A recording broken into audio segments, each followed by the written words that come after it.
Olá amigos, sejam bem-vindos a mais um vídeo do meu canal. Eu sou Lucas Knipe. Vamos falar sobre o Chelsea, sobre Christopher Nkunku, porque começam a crescer os rumores de que ele pode deixar a equipe londrina ao fim desta temporada. Acho difícil acontecer qualquer coisa em janeiro, até porque não acho que o Chelsea vai fazer grandes movimentações de mercado já em janeiro, mas não vamos duvidar, né? Se o Chelsea consegue contratar um bom centroavante em janeiro, né, o que não foi ainda descartado pela imprensa, talvez a saída do Nkunku se torne possível até para gerar os fundos para essa transferência, nunca se sabe. Mas falando um pouco sobre essa questão, é um absurdo a maneira que o Chelsea está levando a situação do Nkunku e não é surpresa que um monte de times já apareça interessado em contratá-lo. Já temos o PSG interessado, a gente agora tem o Liverpool interessado, para mim seria o melhor destino para ele, para pensar que ele, no lugar do Szoboszlai, tende a potencializar esse ataque que já é bem impressionante nas mãos do Arne Slot, ficaria ainda melhor. E é claro, tem o Manchester United interessado, agora que o Rubem Amorim tá vindo, né? Acredito que ele possa ver um Nkunku como uma peça que encaixe bem ali. E o Chelsea já mostrou nessa gestão que não tem vergonha de vender para rivais. Já vendeu o Havertz pro Arsenal, por que não vender um Nkunku pro Manchester United? Mas para mim o Chelsea estaria cometendo um senhor erro vender o Nkunku, porque assim, ele é um jogador de muita qualidade que não está sendo utilizado da maneira adequada. E eu acho que ontem foi muito absurda a situação que o Chelsea fez de forçar o Cole Palmer para o jogo sem estar em totais condições para a partida, entende? Ele jogou mal, ele ficou o tempo todo em campo e depois teve as imagens pós-jogo dele mancando pós a partida. Então, se ele não tinha condição de jogo, pra que forçar? Até porque, assim, é longe de ser as alternativas ruins, né? Não é tipo aquela situação, ó, o Lewandowski não tá disponível, o Choupo-Moting tem que jogar. Não é desse nível. Entende? O Cucu é um jogador que já foi artilheiro do campeonato alemão, acho que já foi até líder de assistências de lá também. Ele já se provou um jogador de uma qualidade extraordinária. Ele não precisa ficar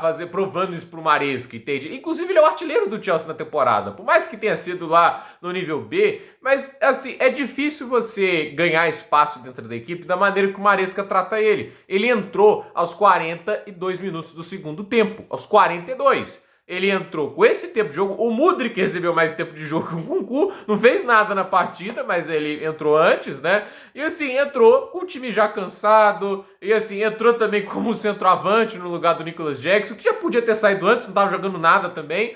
Então, assim, eu olho para essa situação e penso, né? Como é que você quer que o cara vá lá, tipo, no momento que o jogo tá completamente frio, o time nem tá atacando muito, vai lá e consiga, literalmente, assim, agora prove seu valor nesses 3 minutos de tempo, mais os acréscimos, né? Que no final deram 8 minutos para ele. Até agora, em 11 jogos de Premier League, o Christopher Nkunku soma menos de 180 minutos, ou seja, não tem 2 jogos completos. E quando era para ter ganho a posição, quando marcou o gol da vitória contra o Bournemouth, o que aconteceu? Banco. Assim, não saiu do banco, né?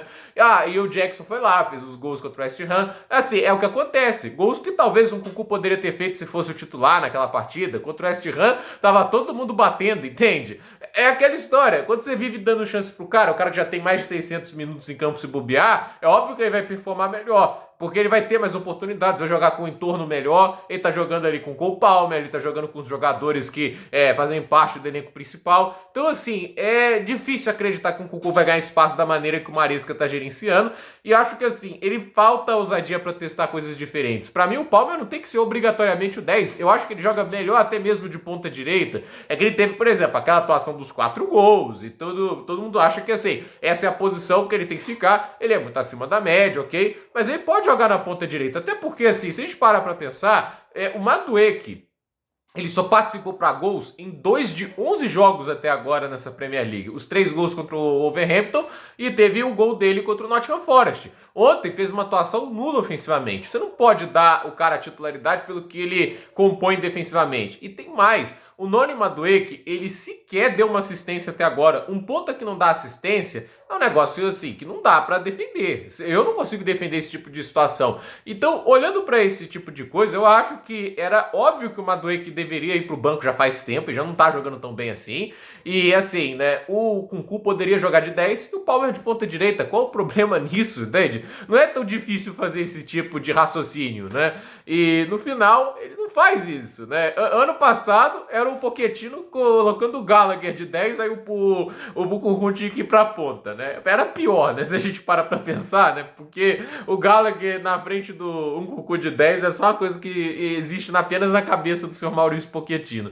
Mas a questão é, esse ano eu fico ali com a impressão de que, eu entendo que ele tem o time A, time B, mas é um pouco de desrespeito tratar um Nkunku como um time B, né? Tipo, ele pode sair do Chelsea sem ter ao menos a chance de ter sido titular regular. Isso é uma coisa que frustra, né? Até porque na pré-temporada jogou de 10, jogou muito bem, mostrou a qualidade dele. Ele tem condições de ser um jogador de muito impacto dentro do Chelsea. Mas se não jogar, não vai ter, né, esse impacto. Então, tá jogando pouco, tá jogando menos do que deveria. E o Maresca, assim, pelo jeito, não acho que ele vai mudar tanto assim as ideias que ele tá colocando, né? Eu acho que, até pelo desempenho do Chelsea não tá sendo ruim nessa temporada, o time é o terceiro colocado, eu não acho que ele vá querer fazer grandes ajustes para comportar um Nkunku. E, assim, se ele for vendido, né, realmente é uma perda bem grande pro Chelsea. Eu acho que ele é um jogador que pode ajudar bastante a equipe, mas como eu disse, sem jogar fica difícil ajudar, né? E só jogando com o time B é sacanagem, né? E é um time B, inclusive, que sinceramente parece jogadores tentando provar muita coisa a si mesmo, né? Tipo assim, o Tarek George, o João Félix, né? Todos os jogadores ali segurando muita bola, várias vezes tentando decidir sozinho. E é uma tática que naquele nível baixo da Conference League tá pagando bem, né? O João Félix marcou 2 gols, entende? Então assim, fica aquela sensação tipo de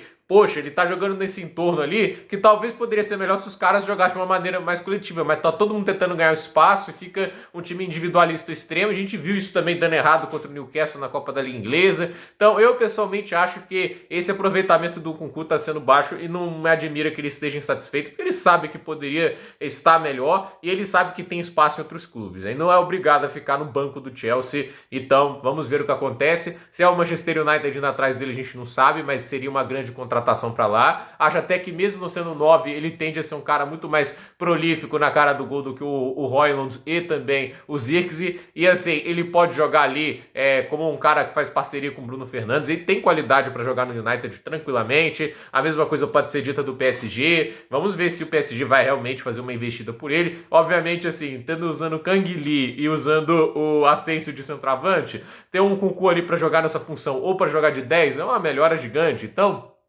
o PSG pode ser um bom destino para ele, na França ainda, um time de grande destaque por lá, seria titular absoluto. Então, a ver o que vai acontecer. Pode ser que as coisas mudem no Chelsea. Eu torço por mudem porque eu gosto muito dele. Então, vamos ver. Mas o Maresca tem de alguma forma dar um pouco mais de tempo de jogo a ele, ou o Nkunku pode acabar saindo, que eu acharia bem decepcionante para um cara que assim, eu admirei muito a contratação e acreditava que ele podia trazer um impacto gigante ao clube de Londres. Então, a ver o que acontece, diga aí nos comentários um time que você acha que o Nkunku encaixaria muito bem, ou um clube que eu acho que seria interessante ali, é o Barcelona, por exemplo, né? Acho que ele pode jogar até como um 10 lá, né? Tudo bem que o Rafinha tá voando nessa posição, né? Mas acho que ali, tipo, não seria de todo sem lógica uma investida por ele por lá, né? Tipo, óbvio que ele não é um cara que joga tão brilhantemente pelas pontas, né? Acho que ele joga melhor ali como um 10, que pisa na área, né? Mas o Barcelona até agora não achou seu ponto esquerda. No caso, para o Barcelona faz mais sentido um Rafael Leão da vida, né? Um cara que realmente joga